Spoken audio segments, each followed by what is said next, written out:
राजस्थान में लड़कियों की तस्करी हो रही है। लड़कियों को कुछ हजार से लेकर कुछ लाख तक में बेचा जा रहा है। खरीदार ज्यादातर राजस्थान के लोग हैं और ज्यादातर पीड़ित लड़कियां पूर्वी राज्यों बिहार, बंगाल, ओडिशा, असम जैसे राज्यों से हैं। शादी के नाम पर लड़कियों की सौदेबाजी होती है। प्रदेश महिला तस्करी का हॉटस्पॉट बनता जा रहा है। राजस्थान में जन्म के समय लिंग अनुपात हरियाणा से भी बदतर है। राजस्थान में लड़कियां हरियाणा के मुकाबले कम पैदा हो रही हैं। 1000 लड़कों पर सिर्फ 891 लड़कियां हैं।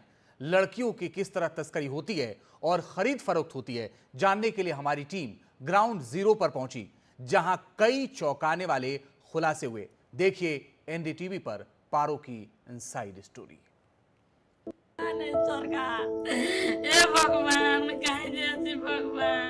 कितने में लाए? 2 लाख। यहाँ तो क्या है, लड़कियों की बहुत शॉर्टेज चल रही है ना, लड़कियां बहुत कम है।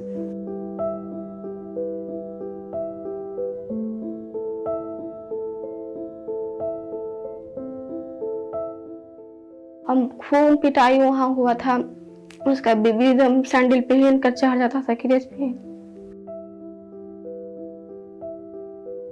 क्या रेट लगाओगे? 3 लाख। राजस्थान से नागौर का ये वीडियो, जहां एक पुरुष एक महिला को बाइक से बांध के कच्चे रास्ते पे घसीट रहा है। महिला चिल्ला रही है, अपने कपड़े संभालने की कोशिश करती दिख रही है, लेकिन वो नहीं रुकता है, बाइक और तेज कर देता है। इस वीडियो में दूसरे लोग भी दिख रहे हैं, लेकिन वे महिला की मदद के लिए आगे नहीं आते, इसलिए सवाल इंसानियत पर भी है। अगस्त के दूसरे सप्ताह में ये वीडियो वायरल हुआ। वीडियो में जो बाइक सवार महिला को घसीटता हुआ नजर आ रहा था, उसका नाम प्रेमाराम है और जिस महिला को उसने घसीटा वो उसकी पत्नी थी। लेकिन समाज शायद इस अमानवीय दृश्य को मूक दर्शक बनके इसलिए देखता रहा क्योंकि प्रेमाराम की पत्नी यह राजस्थान के समाज की नहीं थी। उसे प्रेमाराम ने 2 लाख रुपए में खरीद लिया था उड़ीसा से। राजस्थान में खरीदी हुई दुल्हन को पारो कहते हैं, लेकिन ये दुल्हन सिर्फ नाम की होती है। पुरुष प्रधान समाज में उनकी हालत किसी बंधुआ मजदूर से कम नहीं होती। ऐसी ही कहानी है अनुसुईया की, जिसे हमने इस वीडियो में देखा, बाइक से बंधी हुई सड़क पे घसीटती हुए। एनडीटीवी की टीम इस वीडियो को देखकर इसके पीछे छिपी कहानी को ढूंढते हुए नागौर के एक छोटे से गाँव में पहुँची। वहाँ प्रेमाराम की माँ ने सारी गाथा बयां की। मोल कितने में लाया? खरीद के साल भर साल। कितने में? कितने में लाए? 2 लाख। अनुसुईया के पिता नहीं है। अकेली माँ जब तक पाल सकती थी तब तक माँ के साथ रही। बाद में मजदूरी की, फिर शादी। हजारों किलोमीटर दूर पहुंची तो उसने प्रेमाराम के घर को अपना घर मान लिया, लेकिन उसका मन यहाँ नहीं लगा। वो बार बार निकलना चाहती थी। जब हमने अनुसुईया से पूछना चाहा कि वो कैसी है, इस घटना के बाद उस पे क्या बीती, तो वो नहीं बोल पाई। आप अपनी पूरी बात बताइएगा, तभी कुछ हो सकता है ना, ठीक है, इसीलिए पूछ रहे हैं आपसे। ये आक्रोश और ये आंसू शायद बहुत कुछ कह देते हैं, जो अनुसुईया नहीं कह पा रही थी।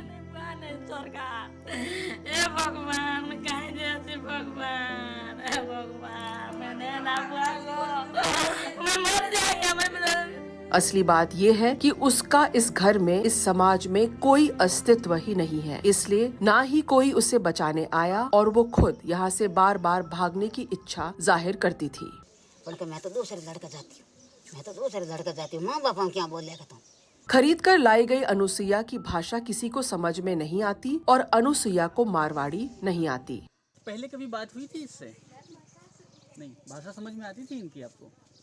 मान भाषा समझ हमको ना आती की लैंग्वेज में मालूम नहीं पड़ता तो क्या बोलते क्या नहीं। हम बोलते हैं हमारी भाषा, वो नहीं समझते, नहीं हमें कहीं तो भाषा में ठाक वो पड़े और बड़ कहीं करे कि हम तुमको आवे बोलते, लेकिन उसको हिंदी नहीं आती फिर।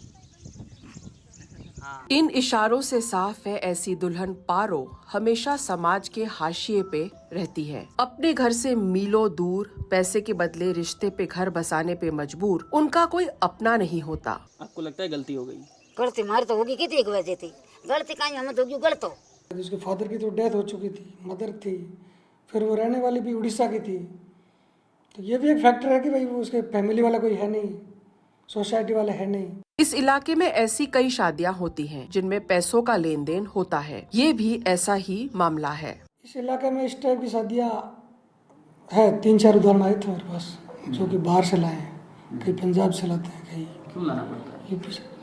सेक्स रेशियो लेडीज़ की कमी है, बस एक ही है, लेडीज़ कम है, जेंट्स ज़्यादा है। जब सेक्स रेशो डाउन है और शादियां नहीं हो रही हैं, आप सिर्फ शादी के इंस्टीट्यूशन के तौर पे ही बेटियों को पैदा करना चाहते हो, वो भी एक बहुत बड़ा कारण निकला। तो तब आसपास के राज्यों की तरफ लोगों ने नज़र की और ऐसे बहुत सारे गैंग ग्रुप समूह काम कर रहे हैं कि या दलाल कहें कि पैसा लेते हैं और लड़कियों के पिता को बरगला के तो वो शादियां करवाते हैं। लेकिन इस प्रथा का शिकार सिर्फ महिलाएं ही नहीं, कई पुरुष भी इस ट्रैप में फंसते हैं और फिर काफी कुछ गवा देते हैं। उनमें से एक है श्याम प्रसाद। श्याम मजदूरी करते हैं, उसी से पेट भरते हैं। काफी समय तक शादी नहीं हुई तो एक दलाल के संपर्क में आए। दलाल ने 3 लाख रुपए लिए। एक महिला से श्याम प्रसाद की शादी कराई, लेकिन महिला थोड़े दिनों बाद वापस पंजाब भाग गई और वापस नहीं आई। कोई बोला आपको ये लड़की है, आप लेके जाओ, ये मेरे मौसी की लड़की है, इनके पिताजी नहीं है और मम्मी एक छोटा भाई है। पैसे लिए थे 3 लाख रुपए। वह बोला हमारे यहाँ रिश्तेदार बुलाएंगे, उनको खाना वगैरह कुछ खिलाएंगे, कुछ इस मम्मी को देंगे जो छोटा बच्चा है उसके लिए। एक बार यहाँ साथ में आए थे, 7-8 दिन यहाँ रुके थे, उसके बाद में उनका कोई शादी हो गई, आई थी मौसी की लड़की की, तो वहाँ वापस चला गए। उसके बाद में कुछ ऑपरेशन हुआ था, वहाँ पैसा लगा के वापस आ गए। अब वो बोल रहे हैं कि हम नहीं आने वाले। आखिरकार क्या वजह है कि यहाँ के लड़के दुल्हन खरीदने पे मजबूर हैं? विशेषज्ञ कहते हैं कि लिंग अनुपात में महिलाओं की कमी एक बड़ा कारण है और यहाँ गांव में भी लड़के यही बात दोहराते हैं। श्याम अकेले नहीं है जिन्होंने दूसरे राज्यों की लड़की से शादी की है। सिर्फ आसपास के गाँव में ऐसे सैकड़ों लड़के हैं। जब राजस्थान में उनकी शादी नहीं होती तो उनके पास बाहर जाने के अलावा और कोई विकल्प नहीं होता। यहाँ तो क्या है, लड़कियों की बहुत शॉर्टेज चल रही है ना, लड़कियाँ बहुत कम है।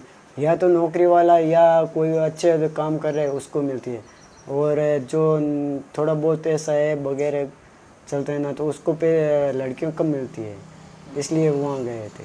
पैसों का खेल होता है, पैसे बगैर कुछ नहीं। कम से कम यहाँ 7-8 तो वहाँ के पंजाब के अंदर रहने वाले लड़की 200-300 लोग ऐसा मिलेगा पास वाले गांव। राजस्थान में लड़कियों की कमी के कारण श्याम प्रसाद जैसे लड़के लड़कियां मोल लाने पर मजबूर हैं। आंकड़े बताते हैं कि स्थिति कितनी भयानक है। राजस्थान में लड़कों के मुकाबले लड़कियों के जन्म का औसत पड़ोस के सभी राज्यों से कम है, यहाँ तक कि हरियाणा से भी कम। भारत में सेक्स रेशियो एट बर्थ 929 है। उत्तर प्रदेश में 941, मध्य प्रदेश में 956, पंजाब में 904, हरियाणा में 893 और राजस्थान में 891। संख्या के कारण दूसरे राज्यों की लड़कियों से शादी का चलन बढ़ा है। इन शादियों के पीछे कई दलाल सक्रिय हैं। वे बिहार, असम, उत्तर प्रदेश, उड़ीसा जैसे राज्यों से लड़कियां खरीदते हैं और यहाँ श्याम प्रसाद जैसे लड़कों को बेच देते हैं, जैसी ये लड़कियां इंसान नहीं भेड़ बकरियां हों। ऐसी ही एक दलाल से श्याम प्रसाद ने हमारे सामने बात की। इस बातचीत के बाद दलाल ने कई लड़कियों की फोटो भी हमें भेजी। कोई लड़की आई हुई है क्या? मेरे रिश्ते में एक लड़का है, वे बोला हम लेके आएंगे। रिश्ते में? हाँ। कब आओगे? आप बोलो उस टाइम में। क्या रेट लगोगे? 3 लाख।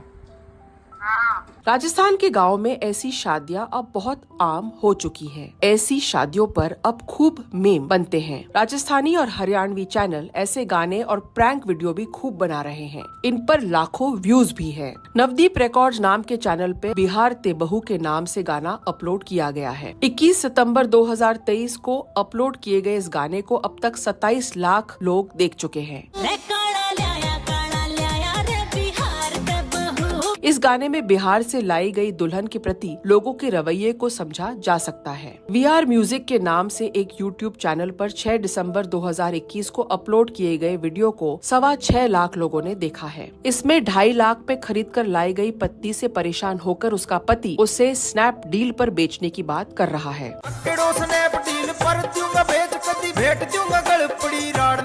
NB वीडियोस नाम के चैनल पर डाले गए वीडियो में भी लड़के की शादी न होने पर बिहार से लड़की लाने की बात की जा रही है।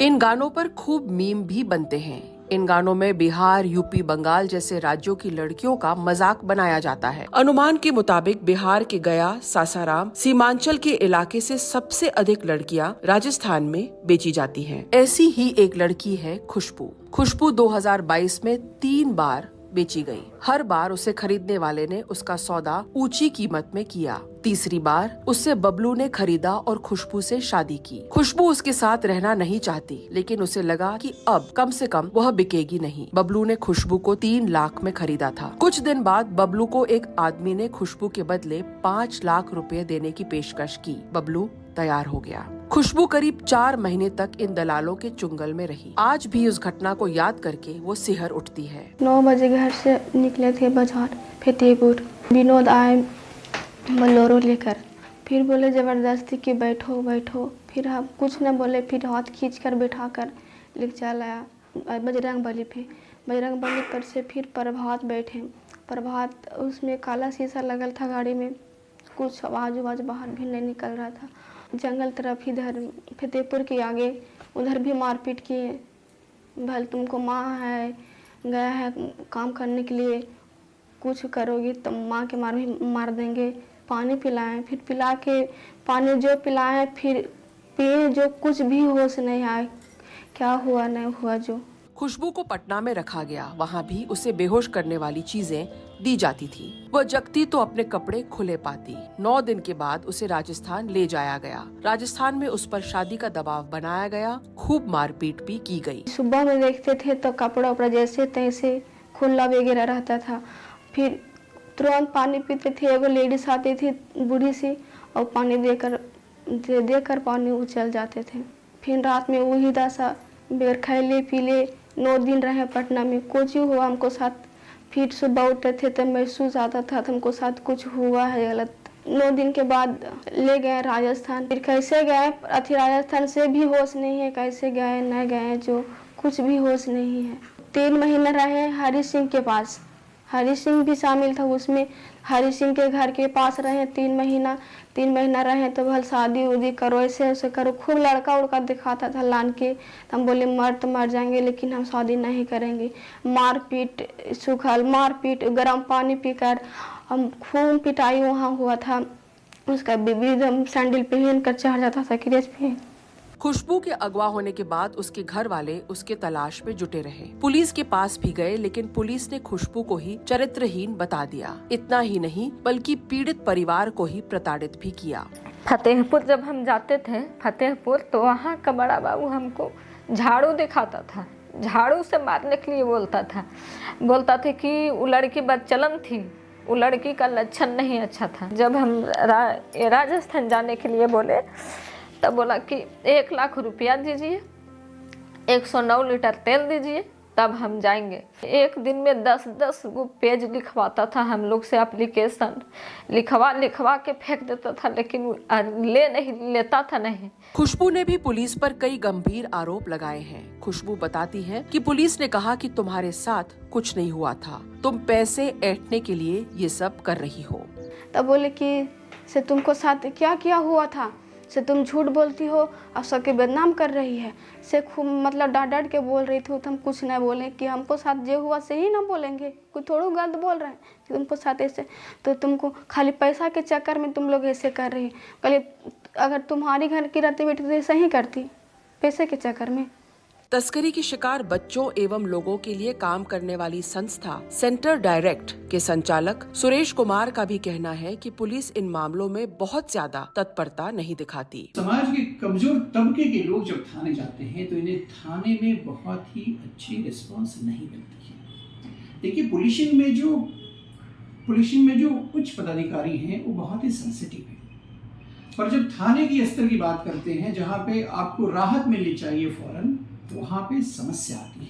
हालांकि पुलिस इससे इनकार करती है। उनका दावा है कि वो एसओपी का पालन करते हैं। ह्यूमन ट्रैफिकिंग को रोकने के लिए कई मल्टीपल फोरम्स ऑलरेडी पहले से एक्टिव हैं, उसका एसओपी भी ऑलरेडी इन प्लेस होता है। खुशबू जब चौथी बार बिकने वाली थी, तब एक संस्था की मदद से उसे बचा लिया गया। खुशबू की जिंदगी अब बदल गई है। वो अब पुराने जख्म भूलकर अफसर बनना चाहती है। उस दिन बहुत अच्छा लग रहा था कि आ गए अपने दुनिया में, ये पढ़ लिख कर हम अफसर बनेंगे। हमको साथ जो हुआ वो मेरे यहाँ की कोई भी रहे, भाई बहन रहे, किसी के साथ ऐसे कभी नहीं होना चाहिए। खुशबू के परिवार के लोग उसके साथ रहे, लेकिन गया सासाराम में कई लड़कियां ऐसी हैं जिनके घर वालों ने ही उन्हें बेच दिया। यह लड़कियां दुनिया जहां से बचकर घर पहुंचती थी, सुरक्षित महसूस करती थी, उसी घर में घर वालों के सौदे से बच न सकी। सासाराम की सुमन को उसकी माँ और मामा ने राजस्थान में बेचने की कोशिश की। सुमन किसी तरह से उनसे बची और उसने पुलिस में मामला दर्ज कराया। अपने एफआईआर में सुमन लिखती है, मैं पढ़ना चाहती हूँ, मेरी खरीद फरोख्त ना हो। सुमन ने एफआईआर में अपनी माँ और मामा दोनों को आरोपी बनाया है। यह सिर्फ सुमन की कहानी नहीं, बिहार के गया, सासाराम और सीमांचल में मानव तस्करों ने एक मजबूत नेटवर्क बना रखा है। ये इलाका बिहार के सबसे पिछड़े इलाकों में से है। गरीबी और अशिक्षा के कारण इन इलाकों में लोगों को शिकार बनाना आसान होता है। बिहार के कुछ खास जिले हैं जो प्रभावित हैं ये मानव तस्करी की समस्या से, और उसमें एक सीमांचल का कुछ जो जिला है वो है, और अगर जो इधर साउथ बिहार की बात करें तो गया उसमें से एक हॉट स्पॉट है जहाँ बाल तस्करी, मानव तस्करी के मामले बहुत ज़्यादा मिलते हैं। वजह है, एक तो अगर जो बात गया की करें तो गया में जो बाल तस्करी होती है एक खास तबके, एक खास समाज के बच्चों की होती है, जो मुसहर समाज है। अगर 100 बच्चे का उदाहरण ले लिए तो आपको 90 बच्चे मिलेंगे उस खास समुदाय से। तो ये वजह गया की मिलती है हमें। अगर मैं कटिहार पूर्णिया की तरफ की बात करूं तो वहाँ पे जो प्रभावित हो रहे हैं, इससे जो अल्पसंख्यक समुदाय के लोग हैं वो प्रभावित होते हैं। ये समाज का तबका है जो आर्थिक रूप से बहुत ही कमजोर है, जो अशिक्षित वर्ग है। इन बच्चों, इन माता पिता को उनके बच्चों के बारे में सपना दिखाना और दिखाकर उन्हें ठगना मानव तस्करों के लिए बड़ा आसान होता है। और यही वजह है कि माता पिता पूरी तरह से समझ नहीं पाते हैं कि ये जो मानव तस्कर है हमें जो झांसा दिखा रहा है, झांसा जो दे रहा है, ये सच है या झूठ है, और उनकी बातों में आ जाते हैं। हालांकि राजस्थान में पूर्वी राजस्थान से नहीं बल्कि महाराष्ट्र से भी बड़ी संख्या में इस तरह से लड़कियों की खरीद फरोख्त होती है। महाराष्ट्र के तत्कालीन उप मुख्यमंत्री देवेंद्र फडणवीस ने विधान परिषद में कहा था कि महाराष्ट्र के गरीब घरों की लड़कियां राजस्थान और गुजरात में शादी के लिए बेची जा रही है। अलग अलग राज्यों की लड़कियों को अलग अलग तरीके से इस्तेमाल किया जाता है। कुछ को शादी कर घर बसाने के लिए, कुछ को सिर्फ बच्चे पैदा करने के लिए। जिन लड़कों को शादियां करनी है वो आसपास के राज्यों में, मैं अगर आपको कहूँ ये कुछ गलत नहीं होगा, बिहार, झारखंड, छत्तीसगढ़ और महाराष्ट्र, असम, उड़ीसा, तो इन राज्यों से लड़कियों को ज़्यादातर ब्याह के लाया जाता है जहाँ गरीबी ज़्यादा है। एक ट्रेंड तो ये है कि जो महाराष्ट्र से नागौर बेल्ट की तरफ आती हैं शादी होके, तब उनके बच्चे पैदा कर लिए, उनको छोड़ दिया, निकाल दिया घर से। लड़कियां एवं महिलाओं की खरीद फरोख्त के लिए राजस्थान एक हॉटस्पॉट बनता जा रहा है। कुछ मामले रिपोर्ट होते हैं, लेकिन कई मामले पुलिस, मीडिया सबसे दूर रह जाते हैं। सिर्फ पिछले 2 महीनों में राजस्थान से 6 लड़कियों को रेस्क्यू किया गया और इनमें 18 लोगों की गिरफ्तारी हुई है। 12 अगस्त को राजस्थान के 12 से उड़ीसा की 2 लड़कियां रेस्क्यू की गयी। मामले में 6 लोगों को गिरफ्तार किया गया। 30 सितम्बर को यूपी की महिला भरतपुर से रेस्क्यू हुई, 2 लोग गिरफ्तार हुए। 25 सितंबर को जालौर से मध्य प्रदेश की एक लड़की को रेस्क्यू किया गया, 3 लोग गिरफ्तार हुए। 24 सितंबर को राजस्थान से बचकर निकली एक लड़की ने भोपाल में खुद को बेचे जाने की शिकायत दर्ज की। मामले में 4 लोगों को पुलिस ने गिरफ्तार किया। 10 अगस्त को मऊ की लड़की को अलवर से रेस्क्यू किया गया, 3 लोगों को गिरफ्तार किया गया। मानव तस्करी के इस रैकेट को समाप्त करने के लिए गृह मंत्रालय ने सभी राज्यों में मानव तस्करी निरोधक इकाई गठित करने के निर्देश दिए थे। राजस्थान और बिहार उन शुरुआती राज्यों में थे जिन्होंने ये इकाइयां बनाई, लेकिन राजस्थान में इन इकाइयों में पर्याप्त कर्मी नहीं है। इन इकाइयों में 1 inspector, 2 sub inspector, 2 head constable और 2 कांस्टेबल होने चाहिए थे, लेकिन राजस्थान के सभी 42 इकाइयां इंस्पेक्टर के बिना चल रही हैं। सोचा ये भी गया था कि इन इकाइयों को बाद में थाने में तब्दील किया जाएगा, लेकिन वह भी नहीं हुआ। AHTU वॉच की रिपोर्ट के मुताबिक देश में तमिलनाडु, बंगाल, नागालैंड, गोवा जैसे राज्यों ने ही मानव तस्करी के लिए अलग से थाने बनाए हैं। हालांकि ह्यूमन ट्रैफिकिंग की ADG मालिनी अग्रवाल बताती है कि विभाग इसको लेकर संवेदनशील है। जहाँ तक ट्रैफिकिंग का सवाल है, इसके बारे में जो राजस्थान गवर्नमेंट है और राजस्थान पुलिस है, हम लोग इसको बहुत ही सीरियसली लेते हैं और इसके बारे में बहुत सारे हमारे स्टैंडर्ड ऑपरेटिंग प्रोसीजर्स जारी किए जा चुके हैं। इसमें हम लोग बहुत सख्ती से जो है इसको फॉलो अप करते हैं और इस हिसाब से देखा जाए तो जो ट्रैफिकिंग है उसके प्रति जो पुलिस विभाग है वो काफ़ी संवेदनशील है और ज़्यादातर तो हमारा यही प्रयास रहता है कि एक नोडल ऑफिसर हो, बट कभी कभी नेचुरली बहुत ज़्यादा और दूसरे कामों में व्यस्तता रहती है, अपने पास में कभी ऑफिसर्स की कमी भी रहती है, तो हमेशा ये इंश्योर करते हैं कि किसी दूसरे अधिकारी को जो है अपने नोडल ऑफिसर बना दें और वो इसको इस इशू को टेकअप कर लें। पुलिस के तमाम दावों के बीच आंकड़े बताते हैं कि राजस्थान उन राज्यों में है जहां मानव तस्करी के काफी मामले सामने आते हैं। एनसीआरबी के मुताबिक राजस्थान में 2020 से 2022 तक मानव तस्करी के 345 मामले दर्ज हुए हैं। इनमें से 1699 लोगों को रेस्क्यू किया गया है। इनमें 17 जबरन शादी के मामले भी थे। इन 17 मामलों में अनुसुईया जैसे मामले सामने नहीं हैं। सरकारी तौर पर कोई पुख्ता आंकड़े नहीं हैं, लेकिन लोग बताते हैं कि बिहार, असम, बंगाल, उड़ीसा जैसे राज्यों से इस इलाके में हजारों लड़कियां लाई गई हैं। यहाँ ना तो उनकी कोई सुनने वाला है, न ही उनके लिए कोई बोलने वाला। इन लड़कियों का सौदा कुछ हजार से कुछ लाख में हुआ है। ऐसा सौदा जिसमें इन लड़कियों के हिस्से कुछ नहीं आता सिवाय हमेशा की खामोशी के।